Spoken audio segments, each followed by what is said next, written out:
en un mundo sumergido en la oscuridad, sin Dios, donde el pecado ha cautivado el entendimiento, donde muchos viven en tinieblas y la mentira se ha convertido en su realidad. La palabra de Dios trae a nuestras vidas luz y verdad.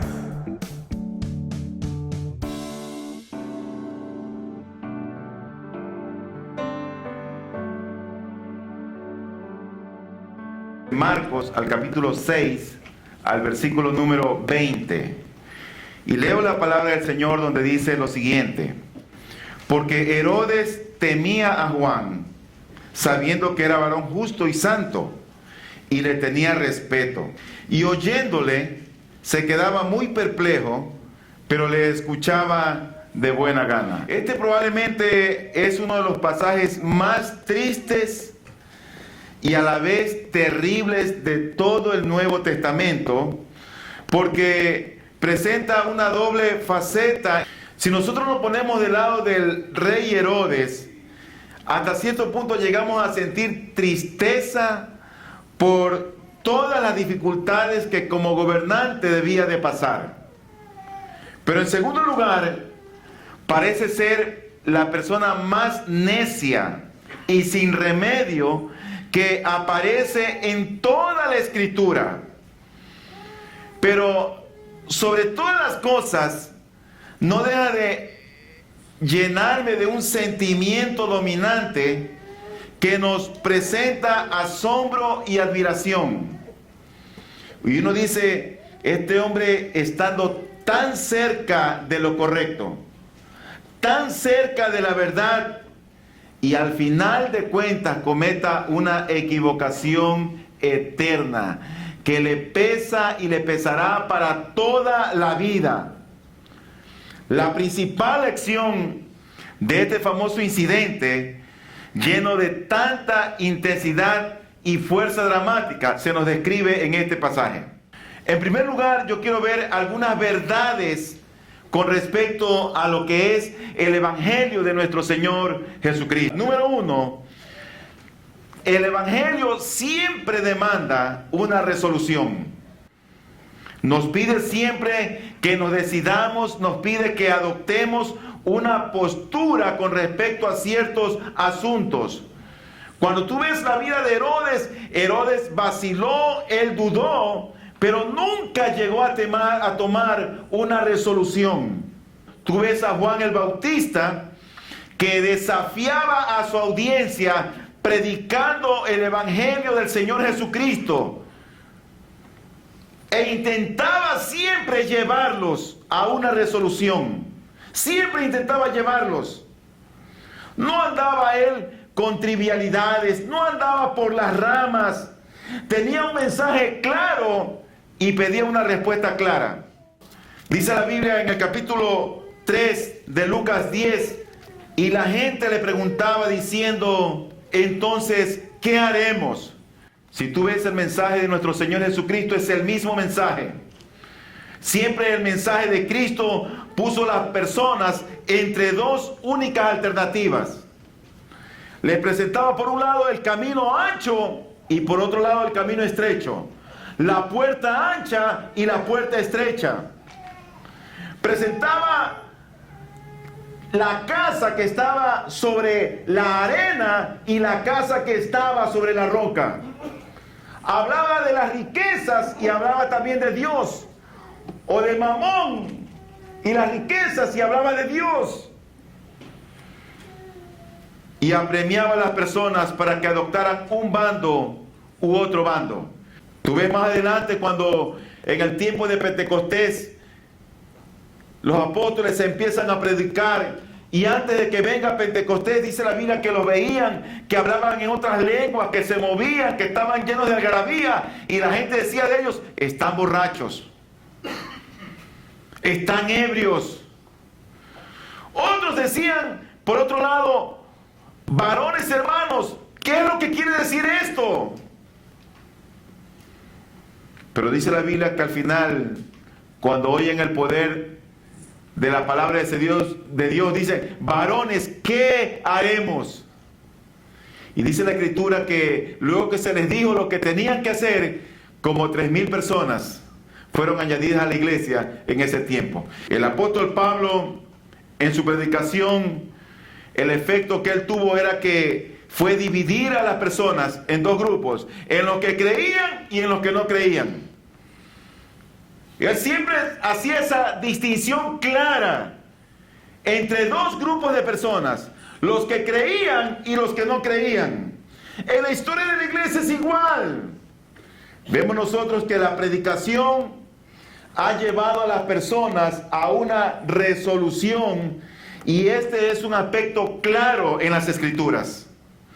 La iglesia debe estar conformada por personas que se han decidido por Jesucristo y su evangelio.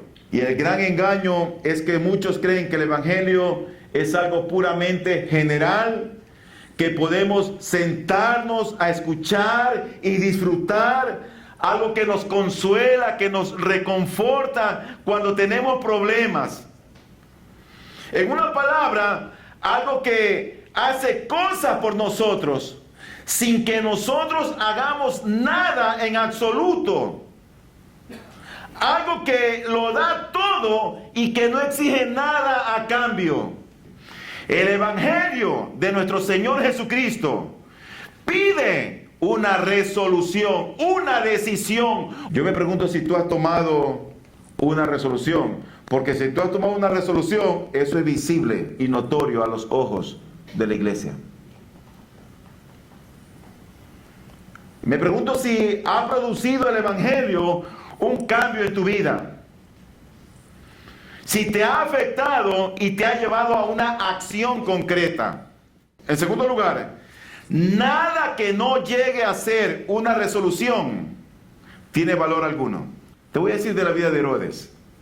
Herodes disfrutaba la predicación de Juan el Bautista y lo estimaba de tal manera que sentía algo muy concreto bajo la influencia de la predicación de Juan. Pero todo eso fue inútil y sin valor alguno, pues en última instancia tenía la misma postura que los más acérrimos detractores de Juan y su predicación. Hoy en día, ¿qué es lo que tú ves? Tú ves predicación por todos lados. La gente se conmueve, la gente llora, la gente canta elocuentemente. Y estamos viendo los peores tiempos de corrupción en el mundo entero. ¿A qué se debe esto? Bueno, a que el efecto ha sido puramente general y no ha llevado a ninguna resolución verdadera, a ninguna conversión ni a cambio de vida. Pero cuando el evangelio es presentado y el Espíritu Santo de Dios nos confronta con su palabra y nos hace ver nuestra mala manera de vivir, debe llevarnos a tomar una resolución. No significa nada si te hace solamente meditar, si te hace reflexionar, si tú lo disfrutas cuando oyes la palabra de Dios. No significa nada si te sientes conmovido. No significa nada si te sientes perturbado o si te gusta. No significa nada eso. No tiene valor alguno que tú disfrutes una predicación si no tomas una resolución. Si no tomas decisiones por causa del evangelio y del Señor Jesucristo. ¿Qué es lo verdaderamente importante? Simplemente esto, hacerte una pregunta. ¿Me ha llevado el evangelio a una decisión? Fuera de esto, todo lo demás carece de importancia. Pero en tercer lugar, hay algo triste en aquellas personas que, como Herodes, están casi decididos y a punto de convertirse en cristianos en un sentido verdadero. Yo creo que sería antinatural si no lo sintiéramos. Por fuerza, nosotros estamos más interesados en aquellas personas que parecen dar señales de que están en el camino. Su caso no es idéntico al de aquellos que no dan señal alguna en absoluto de estar en el camino. Parecen estas personas estar como en el borde. Están como a un paso. Si dan el paso, todo iría bien. Si dan el siguiente paso, ya están adentro. Pero no, es como que algo los detiene. No sucede. Y uno se pregunta, ¿qué tipo de personas más extraños? ¿Qué es lo que llevó a Herodes a estar tan cerca de lo correcto? Y son precisamente las mismas razones las que explican el hecho de que tantos sean casi cristianos. Bueno, en primer lugar, yo creo que fue la vida y la personalidad de Juan. Marcos 6, versículo 20, dice, porque Herodes temía a Juan, y oye esto, sabiendo que era varón justo y santo. Esto es recaptable de Herodes, porque había reconocido quién era Juan. Y había visto que Juan era un varón justo y santo. Muchos no lo habían notado, pero Herodes lo había visto. La vida de este hombre era una carta abierta para ser leída. Muchos no lo veían, pero Herodes lo vio. Había influenciado en su vida. Sentía que un hombre como este, un hombre justo, un hombre santo, merecía respeto. Y dice la Biblia que a pesar de estar preso, dice que lo guardaba. Lo guardaba a pesar de estar preso. Pero por otro lado, la amante de Herodes, Herodías, no había reconocido quién era Juan el Bautista. No sabía de él. Y por eso dice la Biblia que buscaba ocasión para matarle. Y Marcos capítulo 6, versículo 20, nos dice allí que Herodes le guardaba a salvo a Juan. No importa lo difícil que le hiciera las cosas, Herodes vio claramente que Juan era un hombre de Dios.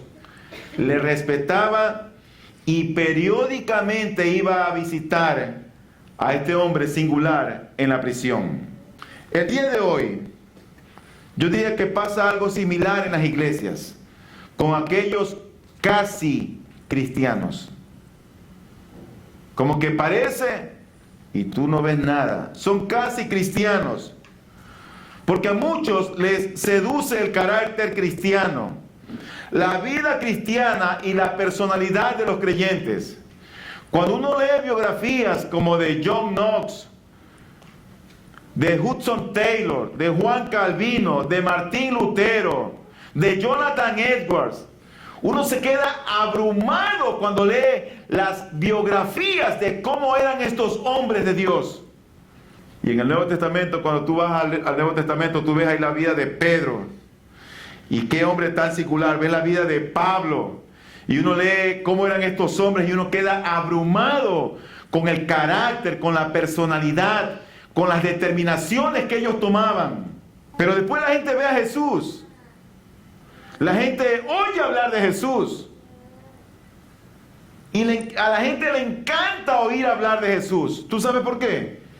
Porque a la gente oye de la dulzura de Jesús, del amor de Jesús, del perdón de Jesús, de la gracia de Jesús, de los milagros de Jesús. Y a la gente le encanta eso. Y eso los atrae. Pero no pasa nada. Todo sigue igual. Y la gente no toma resoluciones ni decisiones por Cristo y su Evangelio. De nada serviría que eso te atraiga. De nada serviría que, ay, pero qué maravilloso Jesús. Si tú no tomas una decisión por Cristo, de nada serviría. Y Herodes también sabía que lo que Juan había dicho era correcto y verdadero. Dice Marcos 6:20, y oyéndole se quedaba muy perplejo, pero le escuchaba de buena gana.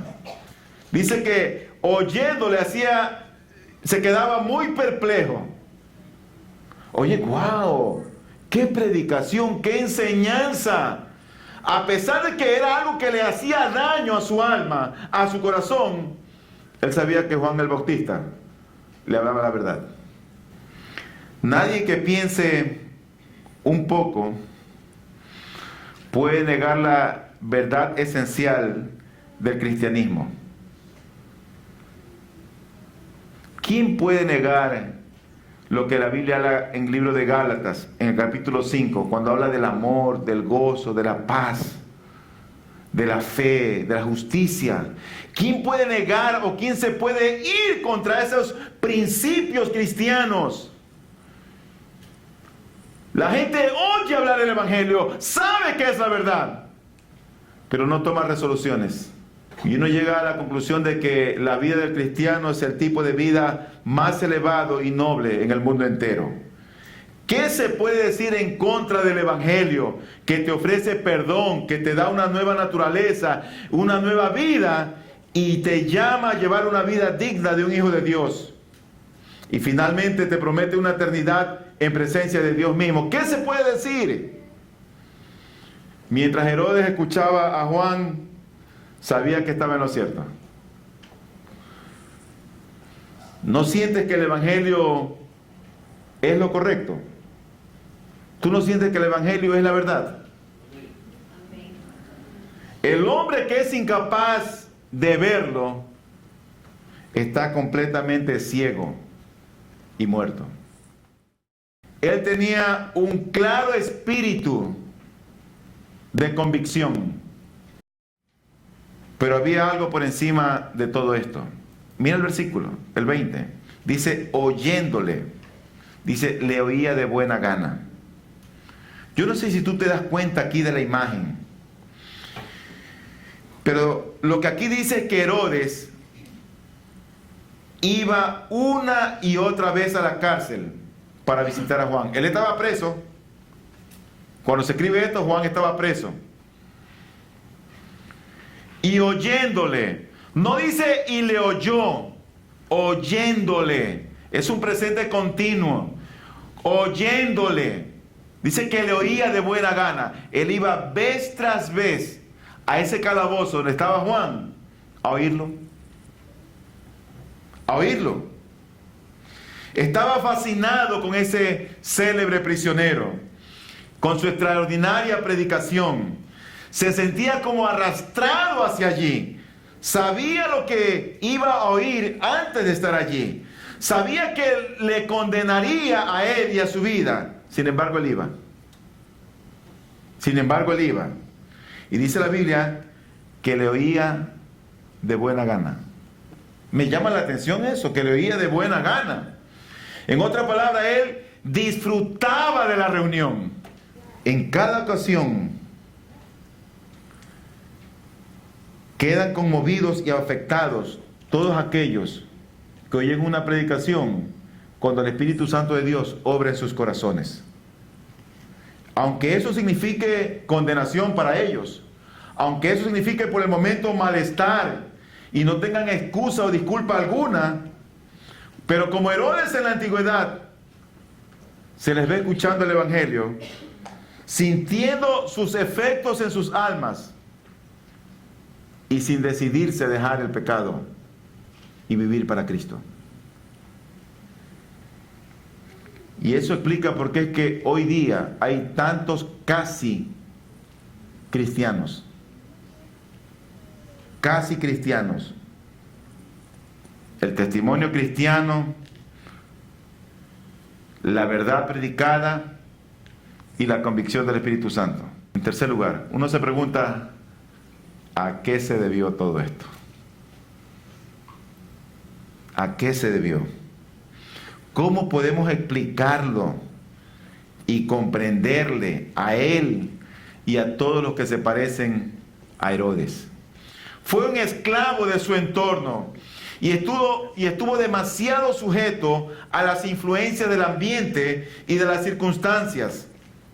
Mientras escuchaba a Juan, estaba de acuerdo con él y se olvidaba de Herodías. Pero al escuchar a Herodías, se olvidaba de Juan y de todo lo que se le había dicho. Y no solamente que era superficial, sino que yo pienso que en él había pereza espiritual. Pereza espiritual. Y esa es una oposición natural a tomar decisiones. No había afrontado la situación hasta sus últimas consecuencias. No había llevado el argumento hasta su conclusión lógica e inevitable. De haberlo hecho, lo había llevado a una conclusión lógica de su parte, pero no lo hizo. Si lo hubiera hecho, hubiera sido otro el resultado final. Pero en segundo lugar, yo creo que era también su amor al pecado, y particularmente al pecado dominante o favorito que él tenía. Entonces dice, y el rey se entristeció mucho. ¿Por qué se entristeció? Porque apreciaba a Juan, respetaba a Juan. Pero luego dice, pero a causa del juramento y de los que estaban con él a la mesa, no quiso desecharla. En lo más profundo de su corazón, yo pienso que Herodes despreciaba a esas personas que estaban con él a la mesa y sabía que estaban equivocadas. Y por otro lado, admiraba y temía a Juan y sabía que estaba en lo cierto. Pero sin embargo, tal era su amor por la popularidad y la pompa mundanal, por la aclamación y los aplausos, que deliberadamente sacrificó lo correcto por lo erróneo. En primer lugar, los buenos sentimientos y las buenas acciones en el mundo son inútiles y sin valor, a menos que optemos claramente por Jesucristo. No optar por Él, ¿saben lo que es? Es estar en contra de Él. O tú estás con Él, o estás en contra. Y en segundo lugar, una vez que la persona ha reconocido el Evangelio, cuando reconoce que el Evangelio es correcto y verdadero, jamás va a conocer la paz hasta que se haya entregado por completo a Él. Pobre Herodes. Qué terrible la vida de este hombre. Mira lo que dice Marcos 6, 14 al 16. Oyó el rey Herodes la fama de Jesús, porque su nombre se había hecho notorio, y dijo, Juan el Bautista te ha resucitado de los muertos. Ha resucitado de los muertos, y por eso actúan en él estos poderes. Otros decían, es Elías, y otros decían, es un profeta o alguno de los profetas. Al oír esto, Herodes dijo, este es Juan, el que yo decapité, que ha resucitado de los muertos. Yo oro a Dios que Él nos lleve a reflexionar en su palabra y podamos comprender que el Evangelio es una verdad que ahora está disponible para ti. Y yo creo que si tú estás aquí, es porque Dios ha querido que tú oigas esta verdad. Luz y Verdad llega hasta usted gracias al compromiso y trabajo de personas e instituciones por la causa del Evangelio. Para obtener más información sobre nuestro ministerio y el trabajo que realizamos, ingrese a nuestra página web www.ibpg.es. Deseamos que este mensaje de la palabra de Dios traiga a su vida luz y verdad.